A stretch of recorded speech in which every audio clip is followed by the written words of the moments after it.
राष्ट्रीय ऊर्जा संरक्षण दिवस समारोह में उपस्थित केंद्रीय विद्युत और नवीन एवं नवीकरणीय ऊर्जा मंत्री श्री आर.के. सिंह जी, विद्युत और भारी उद्योग राज्य मंत्री श्री कृष्णपाल जी, विभाग के सचिव Shri Alok Kumar ji, bureau of energy efficiency के डायरेक्टर जनरल श्री अभय बाकरे जी, गणमान्य अतिथियों, देवियों, स्वजनों तथा प्यारे बच्चों, सबसे पहले मैं आज के सभी पुरस्कार विजेताओं को, विशेषकर बच्चों को बहुत बहुत बधाई देती हूँ। साथ ही अन्य सभी प्रतिभागियों की भी मैं सराहना करती हूँ।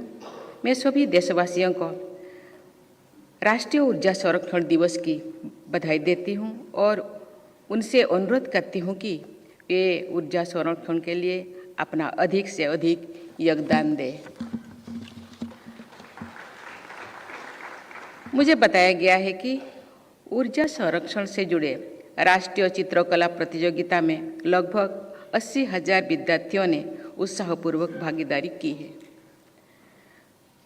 बच्चे जो चित्र बनाते हैं उनमें सच्चाई होती है। बच्चों को पुरस्कृत करने के साथ साथ उनसे हमें सीखना भी चाहिए। आने वाली पीढ़ियों के लिए प्रदूषण से मुक्त पर्यावरण में सांस लेने, प्रगति करने और स्वस्थ जीवन बिताने की परिस्थितियां सुनिश्चित करना हम सबकी सर्वोच्च प्राथमिकता है। हम सब जानते हैं कि महानगरों में प्रदूषण के कारण छोटे छोटे बच्चों को फेफड़े और सांस लेने से जुड़ी समस्याओं का सामना करना पड़ रहा है।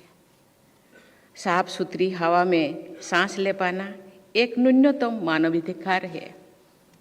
पर्यावरण की रक्षा से ही अनेक मानवाधिकारों की रक्षा संभव हो सकेगी। देवियों और स्वजनों, क्लाइमेट चेंज और ग्लोबल वार्मिंग की चुनौतियों का सामना करने की संदर्भ में ऊर्जा संरक्षण वैश्विक प्राथमिकता भी है और हमारी राष्ट्रीय प्राथमिकता भी है। यद्यपि भारत द्वारा किया जा रहा है प्रति व्यक्ति कार्बन उत्सर्जन और GHG एमिशन वर्ल्ड एवरेज के 1/3 से भी कम है, फिर भी एक जिम्मेदार देश के रूप में भारत पर्यावरण के क्षेत्र में अग्रणी योगदान दे रहे हैं, नेतृत्व प्रदान कर रहे हैं। सस्टेनेबल डेवलपमेंट गोल्स के मानकों तथा पेरिस एग्रीमेंट के तहत नवीकरण ऊर्जा क्षमता की अपनी कुछ प्रतिबद्धताओं को भारत ने नियत अवधि से पहले ही प्राप्त कर लिया है। उसके बाद हमारे देश में अपने लिए उच्चतर लक्ष्य निर्धारित किए हैं। इसके लिए देश के नेतृत्व की और सभी देशवासियों की मैं हृदय से सराहना करती हूँ।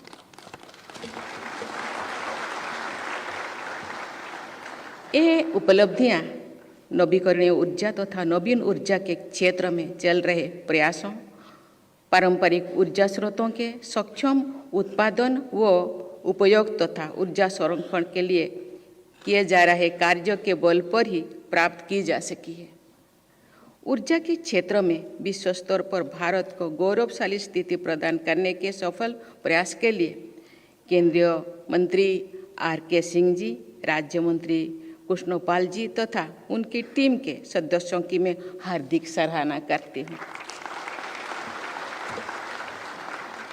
मुझे पूरा विश्वास है कि आप सब वर्ष 2030 तक के लिए तय किए गए नेशनली डिटरमिन्ड कंट्रीब्यूशंस को अवश्य पूरा करेंगे और पर्यावरण के हित में भारत द्वारा श्रेष्ठ योगदान सुनिश्चित करेंगे।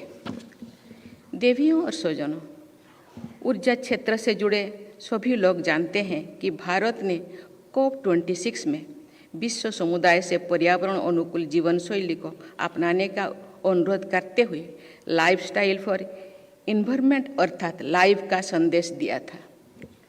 भारतीय संस्कृति और परंपरा में लोगों की जीवन शैली हमेशा लाइव के उस संदेश के अनुरूप ही हो रही है। प्रकृति का सम्मान करना, प्राकृतिक सामग्री का अपव्यय ना करना और प्राकृतिक संपदा को बढ़ाने के उपाय करना ऐसी जीवन शैली का अभिन्न अंग होता है। भारत की अग्रणी भागीदारी के साथ पूरा विश्व समुदाय ऐसे जीवन शैली अपनाने के लिए आगे बढ़े, यही भारत का विश्वव्यापी प्रयास है।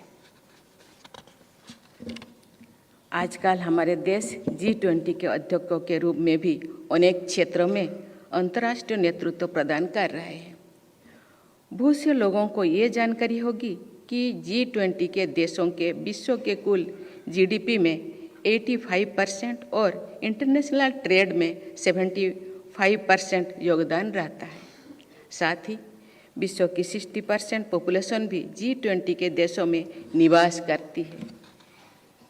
G20 की अध्यक्षता के दौरान भारत ने वसुधैव कुटुंबकम के आदर्श के अनुसार one earth, one family, one future के थीम को अपनाया है तथा हम इसे विश्व पटल पर प्रसारित भी कर रहे हैं।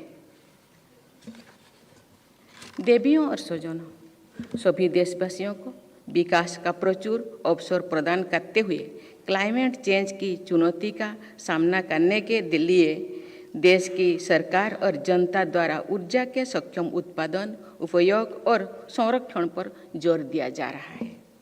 इन प्रयासों को समग्र रूप से आगे बढ़ाने के लिए मैं भारत सरकार के विद्युत मंत्रालय के मार्गदर्शन में ब्यूरो ऑफ एनर्जी एफिशिएंसी के विभिन्न कार्यकलापों की सराहना करती हूँ।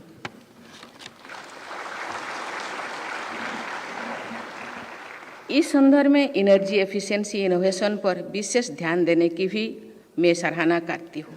मैं national energy efficiency innovation awards के विजेताओं की नई सोच और कार्य पद्धति के लिए उनकी प्रशंसा करती हूँ। मैं चाहती हूँ कि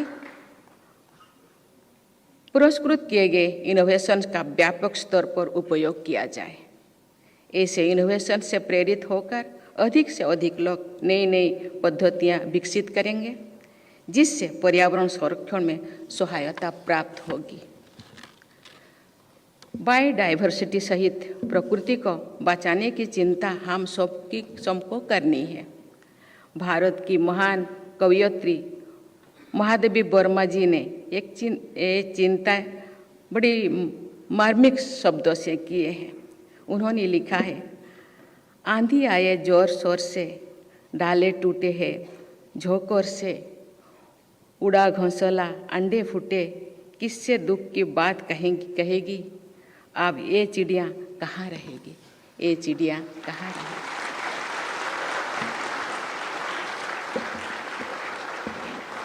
हम सबको मिलकर चिड़िया के घोंसलों को बचाना है, चिड़िया को बचाना है, अंडे बच्चों को भी बचाना है, डाली को बचाना है, पेड़ को भी बचाना है, धरती माता के प्राकृतिक संतुलन को बचाना है, अपने लिए और आने वाली पीढ़ियों के लिए। मुझे प्रसन्नता है कि हमारे देश में पर्यावरण संरक्षण के संकल्प को कार्य रूप दिया जा रहा है। पर्यावरण संरक्षण के प्रयासों से सभी देशवासियों को मैं पर्यावरण सेनानी मानती हूँ और सबके विजय की मंगल कामना करती हूँ। आज के इस समारोह को मैं ऊर्जा संरक्षण के माध्यम से प्रकृति के संरक्षण के आह्वान के रूप में देखती हूँ। हम सब एक संकल्प के लिए जो कुछ भी करेंगे वो सदैव प्रकृति के अनुकूल होगा, कभी भी प्रतिकूल नहीं होगा। प्रकृति और प्रगति के संतुलन को बनाए रखने में ही मानव कल्याण निहित है। इस विचार के साथ पूरी मानवता आगे बढ़े, इसी मंगल कामना के साथ अपने वाणी को विराम देती हूँ। जय हिंद, जय भारत। धन्यवाद। Thank you, Madam President, for your kind words and blessings.